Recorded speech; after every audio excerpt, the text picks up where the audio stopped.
The next variety, 1975. It's brand new. Very excited about this variety. Gary and Eric will have a chat with you guys when they're coming around on the availability of seed. This is now actually this first year commercial coming planting 2021 will be the first planting commercial seed year. So we are phasing it into the program. So bags amounts are very limited due to the in-phasing and production of the seed. But that's small detail for now. Agronomy information. This is maybe one of our cleanest varieties on leaf diseases we've seen in a very long time. Just to add to that, I think it's the cleanest I've ever seen in the Pioneer camp. Glad to hear that, Gary. So I referred in 1257 that it's got the northern leaf blight gene in it.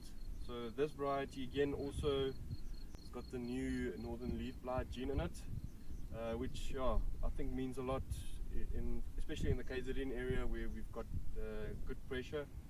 So if we want to start looking at this variety and placement of this variety, it is more to the medium side than the quick.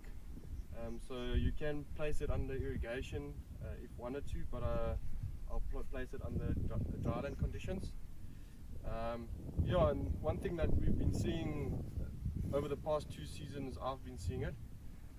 It's got the ability to flex in 2 ways. It's got the ability to put on a secondary cob. That's not your primary secondary cob, but it's very close in speed when you're talking about prolificacy. They tend to come out very close to each other. So the speed of it's actually quite interesting to see that kind of prolificacy on it as well. And then it's got a flex on the amount of rows it tends to put on, also from 18 till 20 in the bigger spectrum that we've seen in comparison to the other mediums that we've been seeing over the years, especially the 2432 that's normally set on 18 or 16. So yeah, again, step up on the flex there, and then also on the yielding potential of this variety. So I don't know if there's anything other that you want to add as well. Maybe the stature of the plant, we can talk about that as well. It's a nice and short plant. It also broad leaves above the cob, more broader than the 2432. That's 1975. Maybe low cob heights as well. Yes. And its cob size? Cob length or cob girth? Girth. So what I've seen this season on 1975, the difference between the first and second cob. Sometimes the second cob is doing at 18 and then the primary cob is doing 20. So yeah, it can vary at amounts of rows above and below, all depending on the season. If you can getting rain consistently early, first initials are good, and if the rains tends to come a bit later, the second initial can be good. So meaning primary year can be 18 and the secondary year can be 20. So it plays around with the amount of rain. Yeah. So we were at 1197 and 1257 before, so they're more to the quick side, so they're below 118. So that's actually the cutoff of quicks.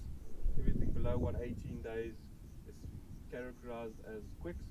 Everything above 180 is to the medium quick side, and then if you're going to go medium, 124, like the 2432. Yeah. It's 7 days. Yeah, it's a nice medium quick for us. Yeah. And then one thing that Gary asked about the ears, what his question is, what about the ears? One thing that we've mentioned with 1184, it's got a very deep pip. 1257 also has got a deep pip, and then 1975 is also one that's got a very thin stalk or stronk with a very deep pip. So yeah, that's also very excited about this variety.